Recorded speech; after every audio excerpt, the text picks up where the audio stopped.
Hey there people, how you doing? So today we have the Galaxy Note 20 Ultra in the house and it is Samsung's biggest, baddest flagship for 2020. And so without any further ado, let's get that thing out of the box. And there we have the Note 20 Ultra. Man, it's big. Taking up the entire box right there, but of course, we shall set it aside as per tradition. And before we go any deeper into the box, well, I forgot that the lid had another freaking small box in there. And this time it's kind of surprising that we don't have a case accompanying the phone. And yeah, well, I'm not complaining here because I don't use a case, but I know there are going to be a lot of people who will use a case, especially the people who pay $1,300 for a smartphone. Yeah, but of course, we do get the SIM ejector tool and paperwork in that box.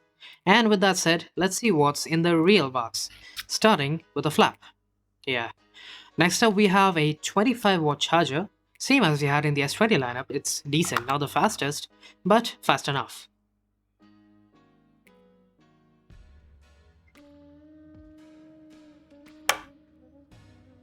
And then we have a tiny box with nothing in it. That's right, it's empty. I don't know why it's even here.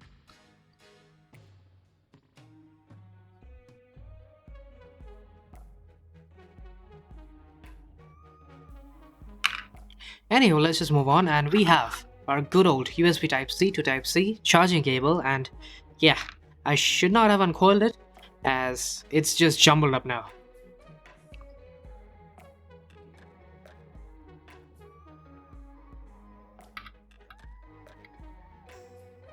But okay, let's move on to the next one, which is the AKG tuned earbuds. So you can expect some above average sound quality from these.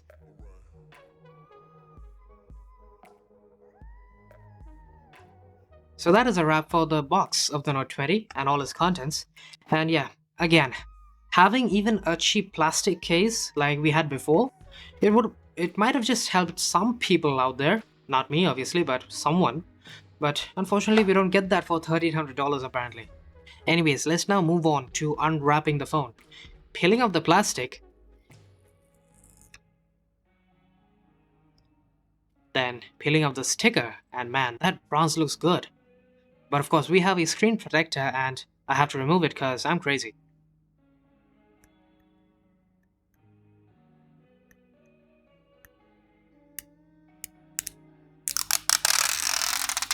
And there we go. The Note 20 Ultra Mystic Bronze. Legit the best color and finish in any Samsung so far. I mean, it's just gorgeous. Wow. Now, of course, the back of the phone looks amazing. It's basically the best thing I've seen today. And yeah, there's also the camera module, which is, well, that's subjective, I guess.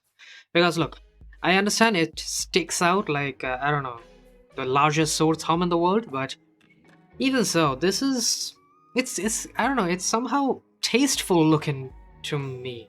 Now, of course, there are a few reasons for me feeling that this looks good. It could be that it's linear, like only one edge jutting out, not double layered like we had on the S20 Ultra. Or maybe the fact that all three camera modules have a separate chrome finish ring around it, which just, man, that looks amazing. I think that's the reason. Or lastly, it could be that the camera module is glossy and it gives a very tasteful look in contrast with the beautiful satin matte finish that we have on the Note 20 Ultra. Or it could be the combination of any of those reasons. But all in all, I think that the Note 20 Ultra is just friggin' beautiful. I mean, there's no other way to put it. And yeah, I get it that this design is unorthodox. It's not the most ergonomic, but I don't know, I just like it. I've always loved the Note 20 design as such, and this is no exception. If anything, this might be, subjectively, the best Note design that I've ever seen. Now, of course, with these boxed out corners, well, some people might find it a little hard to grip because the corners are pretty sharp, like sharper than normal phones at least, and they can dig into your palm, and I get it. Your phone kind of trying to stab and pierce your arm, that could hurt someone's feelings, but yeah. I don't care. I like this design. It's very different, and I think that's why the idea that this is unique in its own way. I think that's why I really like this design so much, and well, it does stand out from just the scores of other phones, flagship, mid-range, any phone if you think about it. This design will always stand out as unique. Another thing that kinda stood out to me is that the bezels. It's impossibly thin. I don't know. It's just wow. And then finally, we have the good old S Pen. I mean, what else can accompany the Note better than the S Pen after all? It's basically the one thing that the Note lineup does almost best in the world. There's nothing out there that can compete with the Note's stylus. It's the one feature that Samsung has complete monopoly on, and for good reason. I mean, the improvements this year in particular, they basically make the S Pen like almost a similar level as that of the Apple Pencil, and that's a big deal considering that this stylus just we get it for free for buying the Note device. That's basically it. I mean, you can either buy this, the Note 20 Ultra, or the S20 Ultra, and if you buy the Note, you'll get the S Pen. So I can see the appeal to that, but just remember that it's not for everyone. Not everyone utilizes the S Pen. But of course, we have to talk about the display. It is obviously a Samsung AMOLED panel, 120Hz, 1440p. Although, again, we have to choose between the two. It's almost sad, considering that we have the LTPO tech over here, which means variable refresh rate. Like, I think it's between 1 and 120Hz. And the fact that even then, we don't have 1440p at 120Hz, even variable 120Hz, it's kind of stingy in my opinion, but well, if it can save battery life, then fine, I'll go with it. Next up, we also don't have any specialized 10-bit color like we had on the OnePlus 8 Pro. Now, it has a very specialized use case, especially in viewing HDR content. Now, of course, I will have to test it out further to see if the playback of HDR video is actually affected with the fact that this phone and this display has 8-bit color and not 10-bit. I actually might have a few hopes for this. Let's just see how long they last. But now let's talk about the one thing that juts out the most, the cameras. I mean, yeah, of course, like a module looks good, I think. And I don't know how many people will actually agree, but I personally, I like it. And yeah, what about the cameras? We have a 180 megapixel sensor, the same one we had in the S20 Ultra, and yeah, far as I've seen, I took like 2 or 3 photos, and yeah, it's a huge sensor. I mean, what else can you expect? It's a flagship, and I'm pretty sure that this 108 megapixel sensor over here is gonna be just as good, if not better, than the S20. I hope it's better, at least in terms of autofocus, and which leads me to the laser autofocus system here. It's apparently specialized hardware for autofocusing, and that, in my opinion, is very important for Samsung because the S20 Ultra was horrible with autofocus as far as I've seen. Then we have the 12 megapixel ultra wide, and yeah, I believe that Samsung overall, they just make the best ultra wide cameras that I've seen. The processing, the sensors quality overall, everything ties up to make it look just amazing. And finally, we have the 5x periscope zoom lens, and it's a little different. We don't have the 48 megapixel sensor that we have on the S20 Ultra. Rather, this time we have a 5x zoom, not 4x, 5x zoom at 12 megapixels. So we have a cut down on the resolution, but more optical zoom. Now, how it'll affect photography overall, we'll have to test it out and see. Do stay tuned for that. Hit the subscribe button because a lot of camera comparisons are gonna come soon. A little later because I have some wretched exams coming, but yeah, they'll come soon enough. And just comparing it to the specs of the S20 Ultra again, the selfie camera is also different. We have the standard 10 megapixel shooter instead of the very high resolution 40 megapixel sensor that we had on the S20 Ultra. Again, I don't think it's gonna cause a lot of problems, and selfie camera, it's obviously not going to make a huge difference per se, but of course I will test it out. Then finally, another thing that I noticed in the camera settings while I was just going through the phone and setting it up was that we have a much better pro video mode. Just first impressions, I didn't even go to the pro video mode, just the settings.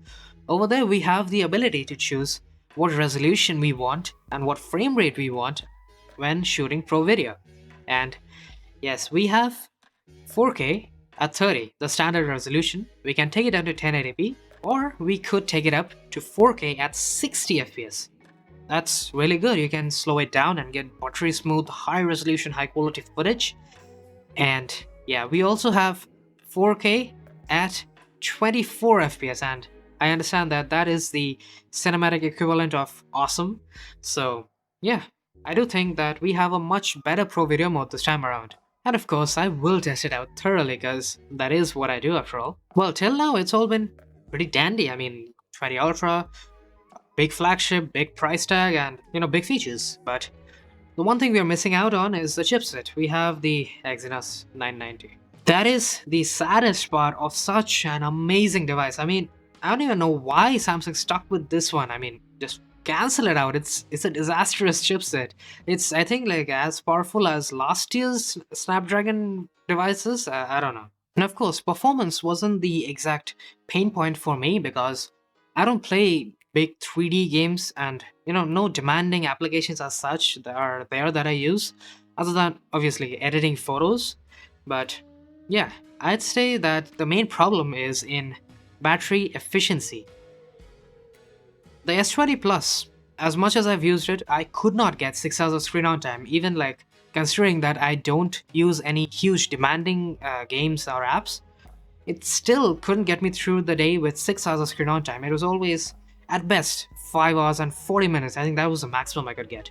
It'll be interesting to see how much the display comes into play because, as you might remember before, I said that this display can vary between 1 Hz and 120 Hz. I think it's 1 Hz.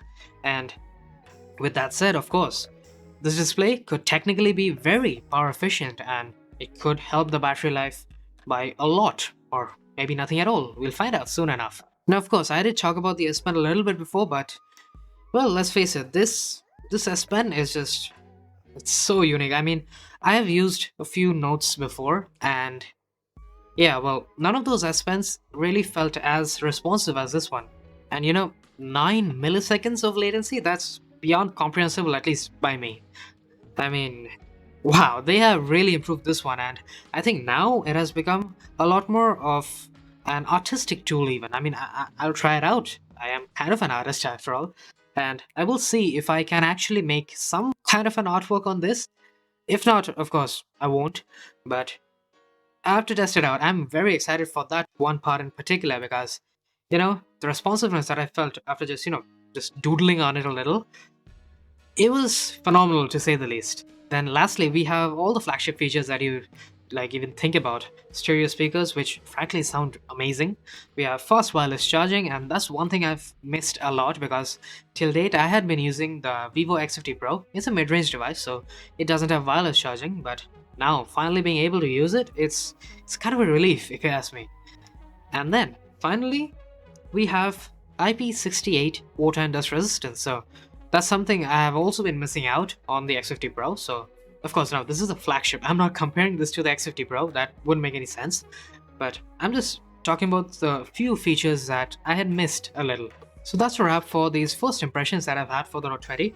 It's fairly positive, but of course I'm highly skeptical about the performance and battery life overall. The battery life in particular, because man, I didn't have a particularly good experience with the S20 Plus, so I wouldn't say that the Note 20 would be too different, but I'm kind of hopeful that it will be because, thanks to the LTPO display. But of course, we'll see how that pans out. And, that is it for today. I hope you guys enjoyed. If you did, do hit that like button, subscribe if you haven't already, and I will be seeing you guys later. Cheers.